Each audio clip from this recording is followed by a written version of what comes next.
comemoramos então o Dia dos Pais, né? E a semana passada falamos de um pai. Alguém se lembra qual pai que foi? Davi. E o seu filho Absalão, que significa pai de paz. E hoje nós vamos falar ainda de Davi, outros aspectos da vida de Davi que servem para nós pais, que servem também para os filhos, né? Então eu convido os irmãos a abrirem 2 Samuel,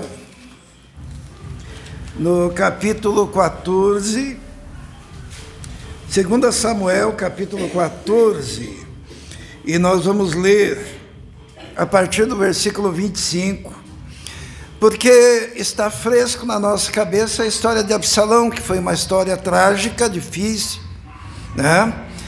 Nós encontramos em Davi diversos erros que ele cometeu, em não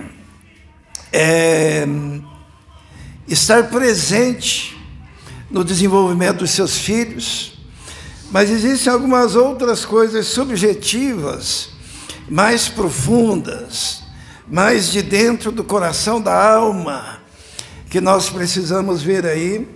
São lições que nós aprendemos com a história de Absalão. E nós vamos brevemente falar sobre algumas dessas lições e alguns fatores que nos ajudam também na formação dos nossos filhos. Então vamos ler 2 Samuel 14, a partir do versículo 25. Diz assim: em todo Israel não havia homem tão elogiado por sua beleza como Absalão. Da cabeça aos pés não havia nele nenhum defeito. Sempre que o cabelo lhe ficava pesado demais, ele o cortava e o pesava. Eram 2,4 kg, segundo o padrão do rei. Ele teve 3 filhos e uma filha, chamada Tamar, que se tornou uma linda mulher. Absalão morou 2 anos em Jerusalém, sem ser recebido pelo rei. Vamos orar. Senhor, dependemos do Senhor. Essa palavra só se torna viva se ela for avivada pelo Teu Santo Espírito, ó Deus. E pedimos então que o Teu Espírito sopre, que a Tua unção prevaleça, que a Tua graça se manifeste e que nós possamos ouvir a Tua voz, compreender, Senhor, a Tua vontade para as nossas vidas. Te pedimos isso neste momento, Senhor, abençoando todos os pais, pedindo a sua graça, Senhor, porque somos imperfeitos, porém sabemos que debaixo da sua mão podemos crescer, podemos melhorar, podemos dar aos nossos filhos aquilo que está no teu coração que devemos dar. Em nome de Jesus. Amém. Absalão, ele teve um final trágico, todo mundo se lembra, ele ficou preso por aquilo que era símbolo da sua beleza. Interessante, né? Ele era o mais bonito, diz o texto aqui, de todo Israel. Ele era elogiado constantemente pela sua beleza, e os seus cabelos eram lindos e pesados demais. Quando cortava o cabelo, 2,4 kg. Imagine o peso daquilo. Imagine a imponência da presença daquele rapaz no meio do povo. Ele era o destaque pela sua aparência, pela sua beleza. Não havia nele nenhuma imperfeição em todo o seu corpo. Os irmãos conseguem imaginar uma pessoa assim? Provavelmente motivo, né? O Gabriel está dizendo que é igual a ele, assim. Pois é, né? Mas então, os irmãos conseguem imaginar um motivo tão tremendo no coração de um pai de se alegrar com o filho, a começar pelo nome dele, né? Porque quando nós damos nomes aos nossos filhos, nós temos sonhos, nós temos ideais, né?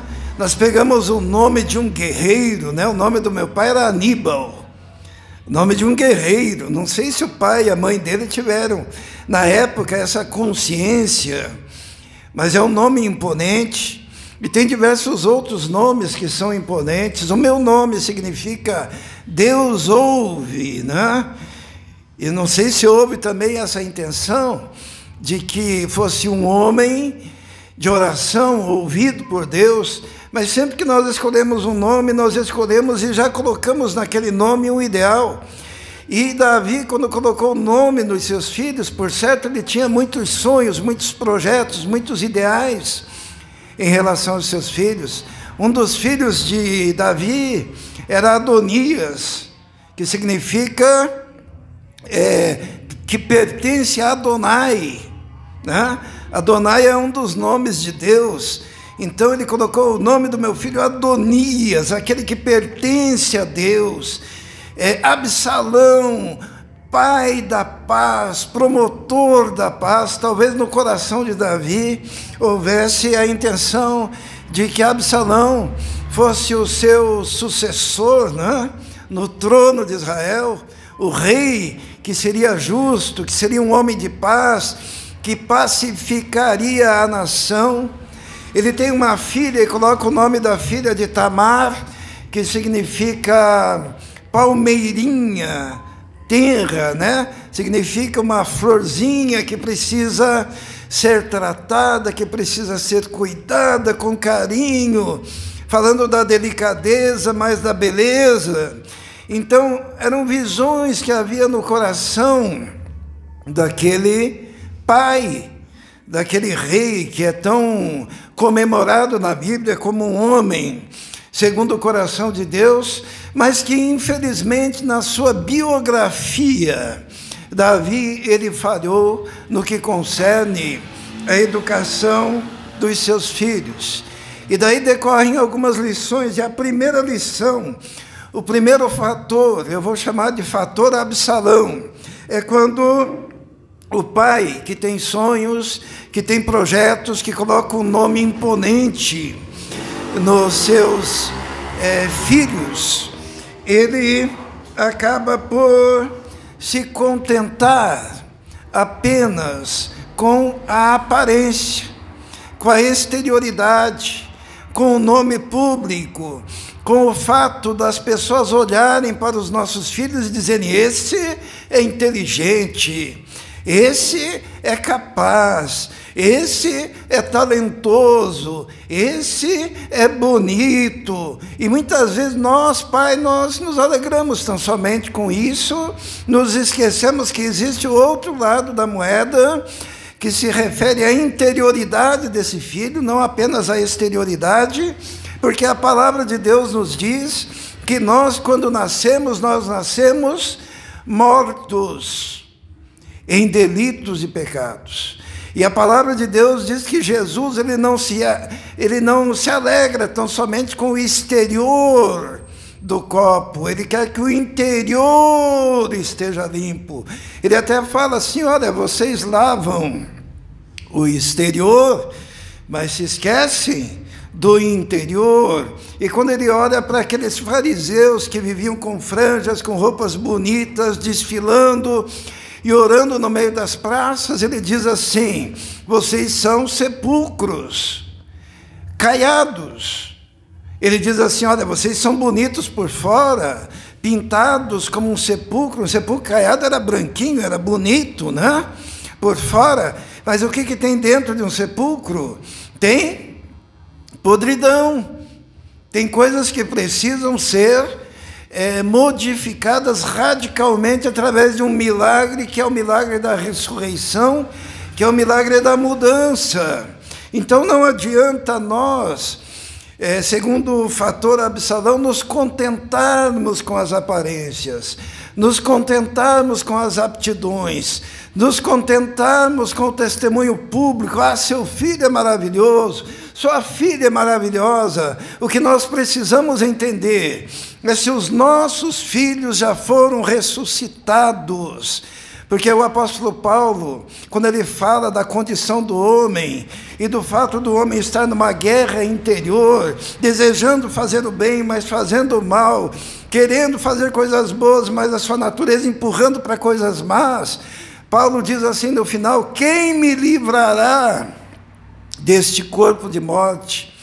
E quando Paulo se refere a isso, ele está dizendo que todos os seres humanos, todas as pessoas, carregam um cadáver amarrado no seu próprio corpo, que é o cadáver dos seus próprios pecados. E ele está citando uma época em que, quando alguém matava uma pessoa, o castigo desse alguém assassino era que o corpo daquela pessoa que ele morreu fosse amarrado ao seu próprio corpo. E essa era a punição, e nessa punição a pessoa recebia a podridão no seu próprio corpo vivo, e era contaminado com aquele cadáver, e acabava morrendo junto com esse cadáver, por mais bonito que fosse esse indivíduo. Se ele ainda está carregando esse cadáver, se ele está carregando a velha natureza, se ele está carregando o pecado, ele tende a decompor-se, ele tende a apodrecer, ele tende a cheirar mal, ele tende a criar bichos, e ele tende a morrer por causa do pecado. Nós não podemos ter a ilusão de nos contentarmos com as aparências. Absalão era o mais bonito de toda a nação. Absalão, ele tinha um cabelo comprido, e aquele cabelo naquela época era símbolo de um nazireado, era símbolo de consagração. Quando alguém consagrava-se ao Senhor, segundo a lei dos nazireus, ele não podia mais cortar o cabelo. Só que Absalão não era nazireu. Ele poderia ser confundido com nazireu, mas ele não era nazireu, porque ele não tinha sido consagrado. A aparência dele enganava, o nome dele enganava, a liderança dele enganava, a postura dele enganava, mas ainda havia naquele homem, naquele rapaz, naquele menino, um cadáver que ele carregava, que era o cadáver da velha natureza, que era o cadáver do pecado, que era o cadáver que o levaria inevitavelmente à morte, como de fato morreu, pendurado naquilo que era símbolo público da sua consagração, mas que não correspondia à realidade dos seus atos, que ele queria matar o pai, porque ele queria destruir a vida do pai, porque ele queria tomar de assalto o reino, baseado tão somente na sua capacidade de presença, de influenciar, de discurso, de aproximação daqueles que eram súditos do teu pai, e que ele conseguiu aliciar com a sua lábia. Ele era bom de fala, ele era bom de presença, ele era bom de personalidade, ele era bom de beleza, mas ele era alguém totalmente ainda vivendo conforme a velha natureza e debaixo dos pecados, e sem a redenção do Senhor sobre a vida dele.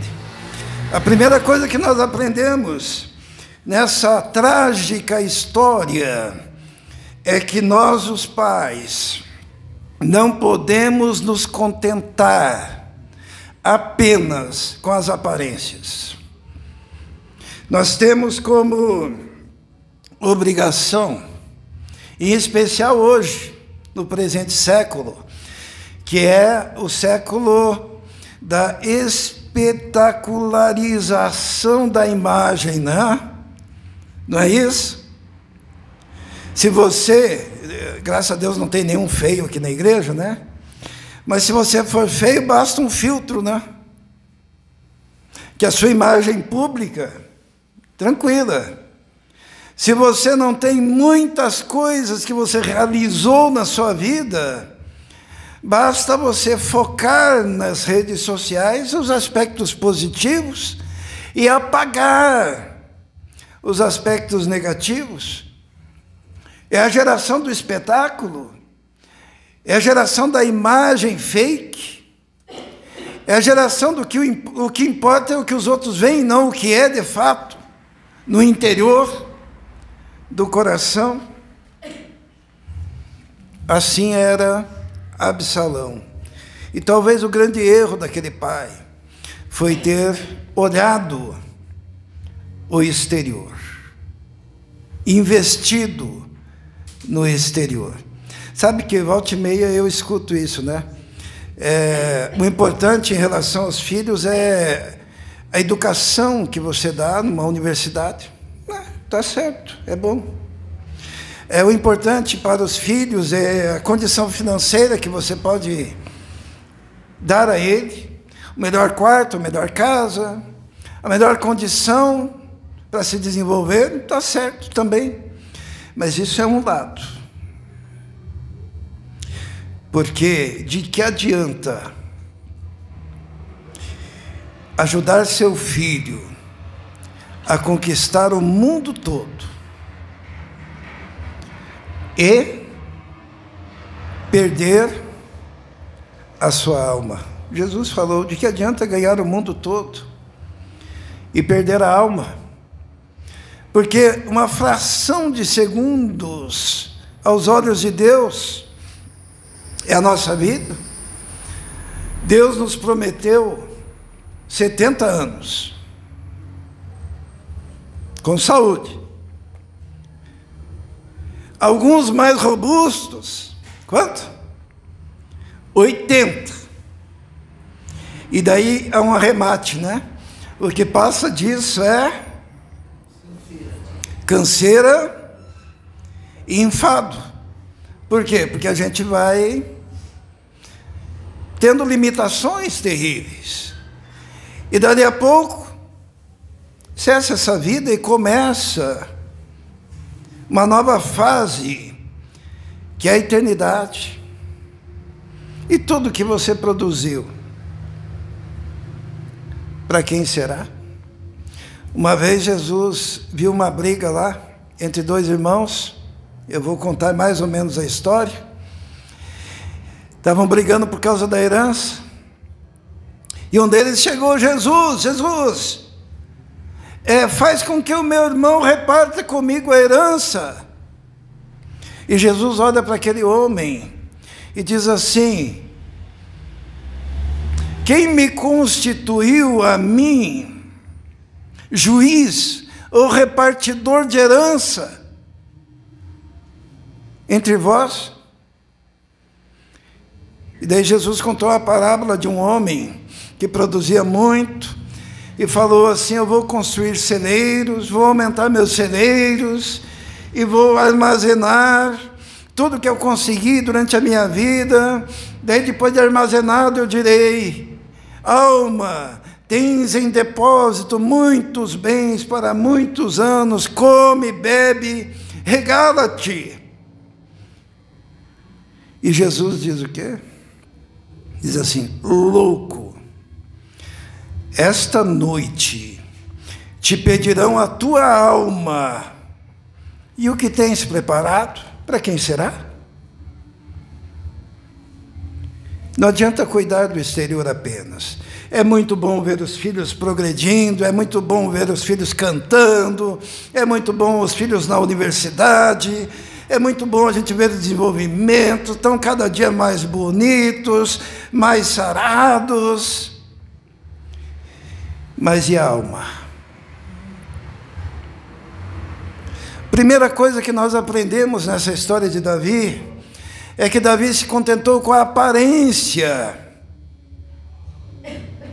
de Absalão, com o seu nome, com a expectativa que havia em relação a ele.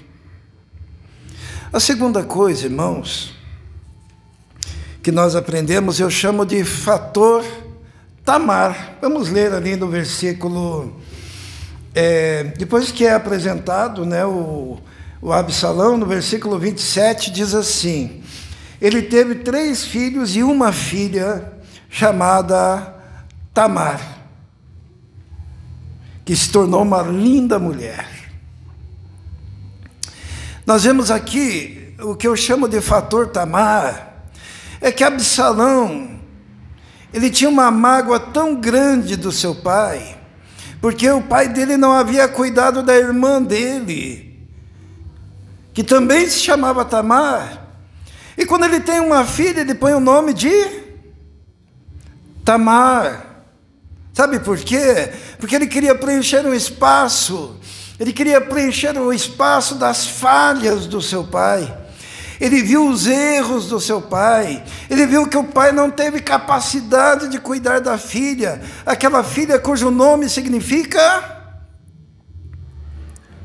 delicada, palmeirinha, flor, broto, delicado, que precisa de cuidados.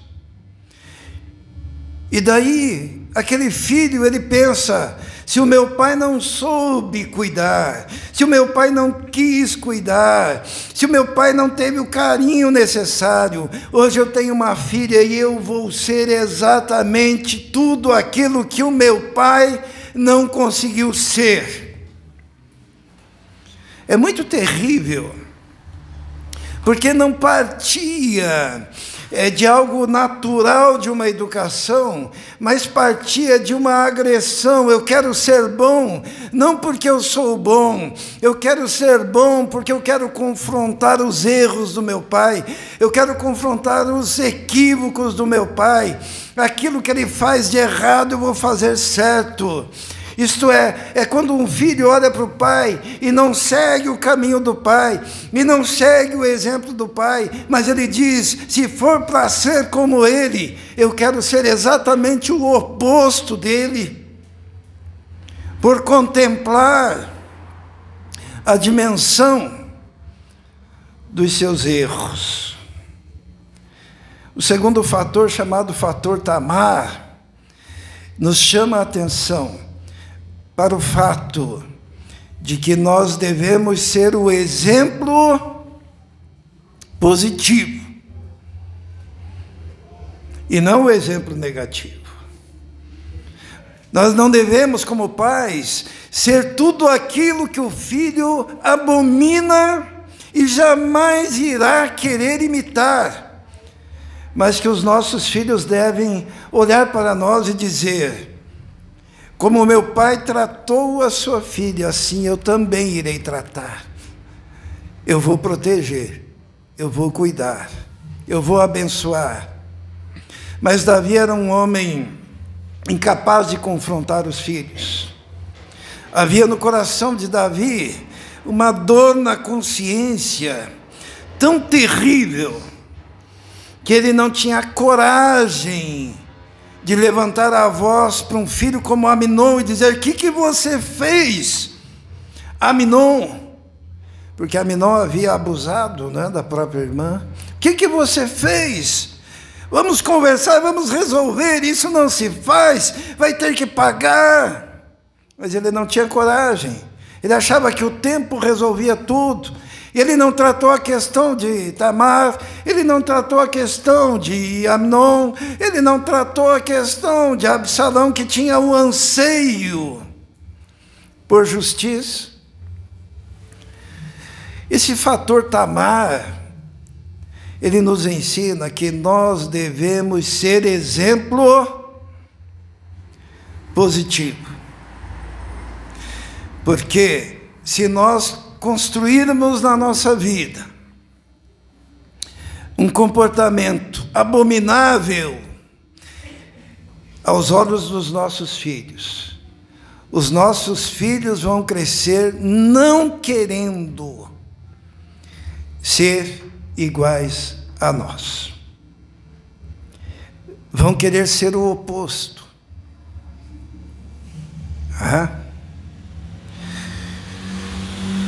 Por isso que as questões que aparecem dentro de casa, elas devem ser tratadas. A coisa que Absalão mais almejava, sabe o que era? Que o pai dele, mesmo sendo rei, mesmo sendo herói, mesmo sendo afamado, que o pai dele chamasse, abraçasse, chorasse, andasse com ele. Era isso que ele queria. E depois ele almejou ser assim com os filhos dele. Embora ele não tenha conseguido, porque a sua motivação era motivação de vingança, de rancor, de ódio, porque brotava no coração de Absalão uma bomba chamada ódio, rancor. Todo sentimento mau, toda situação difícil que uma família enfrenta, tem que parar, fechar a porta, todos juntos. E agora vamos resolver. Jesus, ele conta isso de uma forma diferente, quando ele conta a parábola da dracma perdida, né?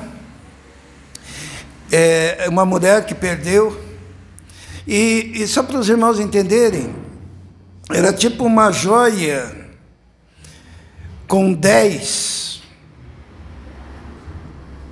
dracmas, com 10, vamos trazer para os dias de hoje, seria um colar com 10 pedras, tá?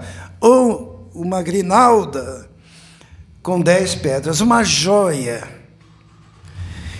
E perdeu-se uma pedra dessa joia. Sabe quando a gente tem as mulheres aqui devem entender isso, né? Sabe um colar de pérolas e falta uma? As irmãs colocam para sair passear numa festa? Por que não? Fica feio demais, mas está faltando só uma. Das 10, tem as 9 lá. É que está incompleto. Sabe, os valores são perdidos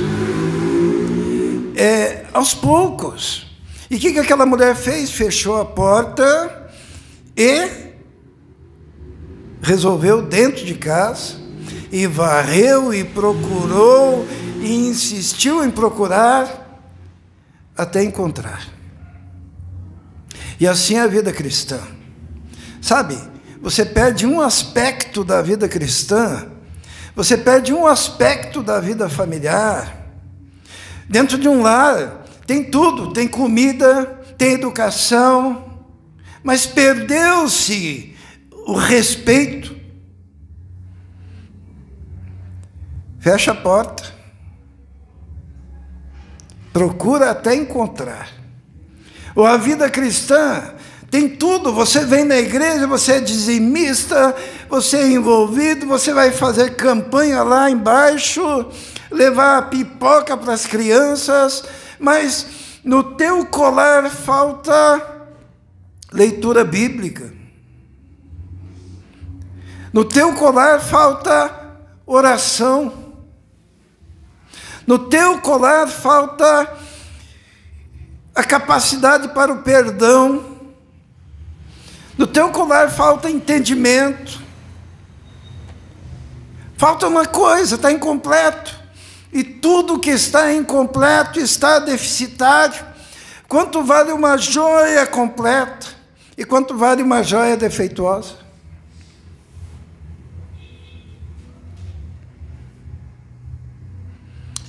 Se há problemas, feche a porta e resolva. Porque o seu filho, ele vai olhar a joia que está faltando. E no seu ódio, ele pode querer justamente, por motivos errados, completar aquilo que faltou. E se esquecer-se de todas as 9 que também são necessárias. O terceiro fator importante que nós encontramos nessa história está no capítulo 15, no versículo 12. 15, 12. Quando Absalão, ele resolve derrubar o pai, e eu chamo isso de fator Aitofel, diz assim, versículo 12, depois de oferecer sacrifícios,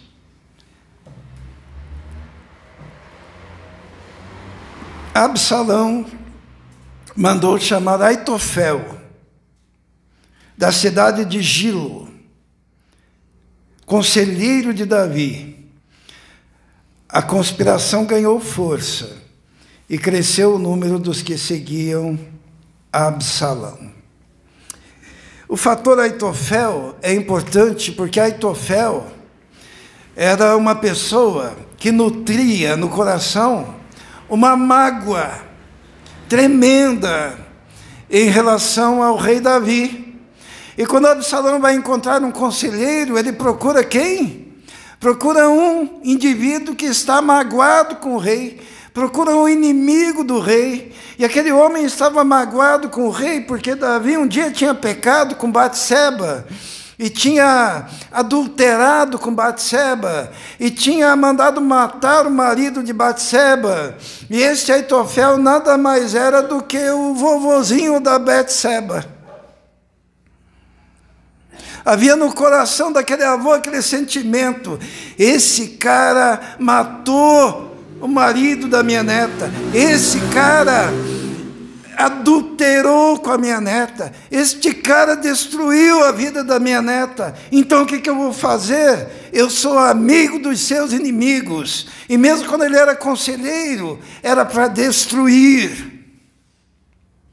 E o fator Aitofel é que nós pais, quando erramos, nós empurramos os nossos filhos para serem amigos dos nossos inimigos. Nós empurramos os nossos filhos para se envolverem com traficantes, para se envolverem com ladrões, para se envolverem com adúlteros, para se envolverem em situações que nos confrontam, porque no coração do filho há aquele sentimento: eu vou machucar o meu pai, eu vou fazer doer no meu pai. E na hora de achar um conselheiro, ele encontra justamente o neto, ou melhor, o avô de Batseba. E este homem assumiu o posto de conselheiro de Absalão, porque havia um desejo ardente de fazer o pai chorar. Às vezes nós não entendemos, né? Eu tenho lidado com muitas famílias totalmente destruídas. E quando eu vou conversar com os pais, eles me dizem: eu não sei, o meu filho parece que ele faz para me confrontar, parece que ele faz para me agredir, parece que ele quer me punir. E é muito difícil para mim dizer que é verdade. É para punir mesmo, é para machucar, é para fazer doer. Por quê? Porque em tempo as questões não foram tratadas, porque em tempo não foram procurar aquela dracma perdida, porque em tempo não resolveram as questões. E aquele filho cresce magoado. Meu pai odeia drogas, é ali que eu vou. Meu pai odeia criminalidade, fala pelo menos, é ali que eu vou. Ah, essa atitude vai machucar o meu pai, é ali que eu vou. Ele não quer que eu me envolva com essa pessoa, é com ela que eu vou me envolver.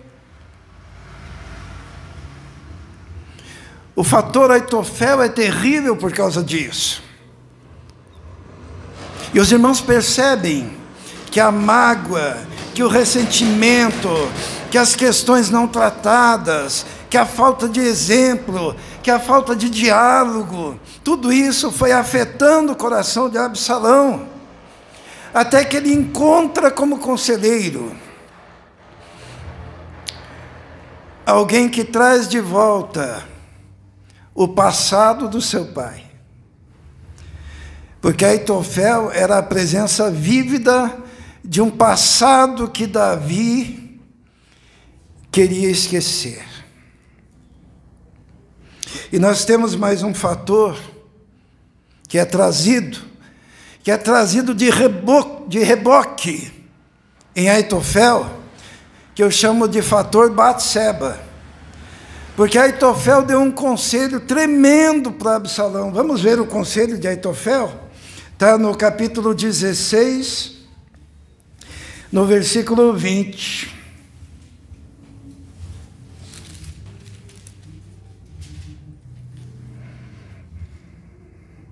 Diz assim, então, todos encontraram, 16, 20. Então Absalão disse a Aitofel: dê-nos o seu conselho, que devemos fazer? Aitofel respondeu: aconselho que tenhas relações com as concubinas do seu pai, que ele deixou para tomar conta do palácio. Então todo Israel ficará sabendo que te tornaste repugnante para o teu pai, e todos os que estão contigo se encherão de coragem. E assim armaram uma tenda no terraço do palácio para Absalão. E ele teve relações com as concubinas de seu pai, à vista de todo Israel. O conselho do avô de Batseba, aquilo que Davi fez escondido, com a minha neta, pegue as mulheres dele, as concubinas, construa um lugar no terraço, onde todo Israel possa ver, e mantenha relações com as mulheres do teu pai. Humilhe, pise no teu pai, publicamente. No coração dele estava a vingança em Aitofel. Tudo que foi feito escondido será feito em público. E toda essa desgraça vai aparecer para a nação. E as entranhas do coração do pai de Absalão aparecerão a todo o público. O fator Batseba nos ensina o seguinte: todos nós temos um calcanhar de Aquiles, tá? Todos nós. E sabe o que a gente tem que fazer? Não se intimidar diante dos filhos. Chegar para o filho e dizer: filho, o teu pai, a tua mãe, já andou por esses caminhos. É caminho de morte, é caminho de sofrimento, é caminho de dor. Você está plantando tempestade. Eu posso te falar, porque eu fui lavado e remido pelo sangue do Cordeiro. Eu fui purificado, eu fui perdoado, eu sofri o que tinha que sofrer. Mas eu quero te dizer, meu filho, você não precisa ir pelo mesmo caminho. Não adianta só se calar, mostrando que você sabe da dor, sabe do sofrimento, sabe do resultado de uma vida que vai por um caminho errado. E você diz: olha, eu não quero que você sofra igual.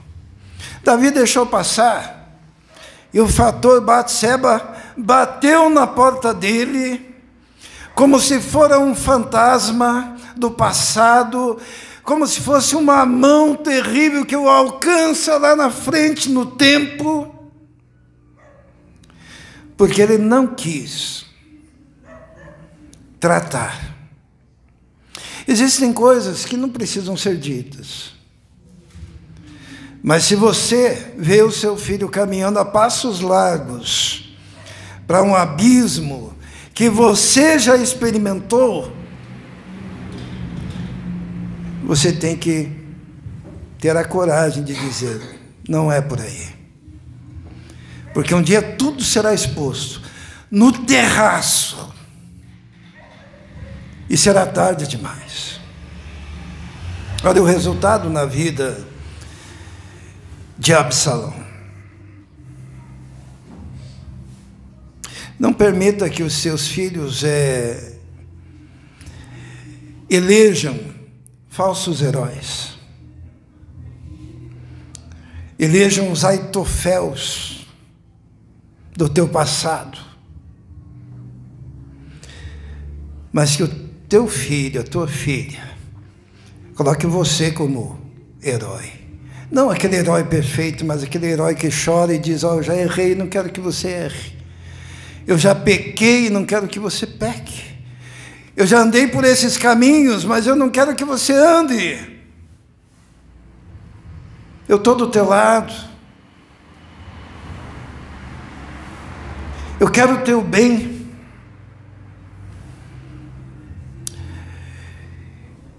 É muito difícil a gente entender por que Davi deixou as coisas chegarem nesse pé, né? Porque quando nós lembramos a história do rei Davi, para encerrarmos, vamos abrir lá em 1 Samuel, no capítulo 17. Aqui Davi ainda era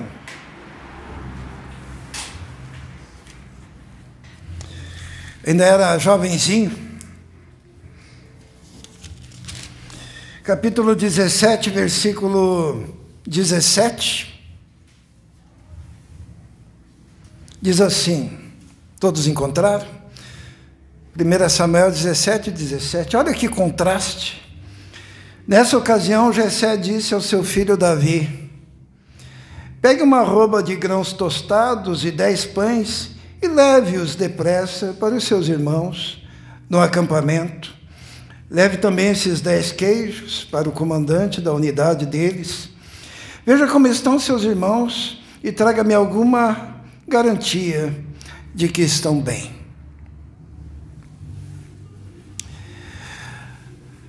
Quando aconteceu isso, irmãos, Davi, ele já tinha sido ungido rei por Samuel. Quando Samuel entrou na casa de Jessé, pai de Davi, todos os outros irmãos, 7 irmãos, foram colocados diante dele, e nenhum deles era para ser rei. E daí Samuel perguntou: não tem mais nenhum? Tem o caçula, mas está lá cuidando de ovelhas, chama ele. E aquele caçula foi ungido rei. Significava o quê? Que ele seria o grande rei de Israel, que ele seria poderoso, que ele seria rico, que ele seria afamado, que ele seria respeitado. Só que ainda não era. Porque, mesmo tendo sido ungido, ele foi fazer o quê? Ele foi cuidar de ovelhas, certo? Ele arrumou um bico no palácio de músico, um bico, tá? De músico. E ele morava onde? Na casa do papai. Não estou entendendo?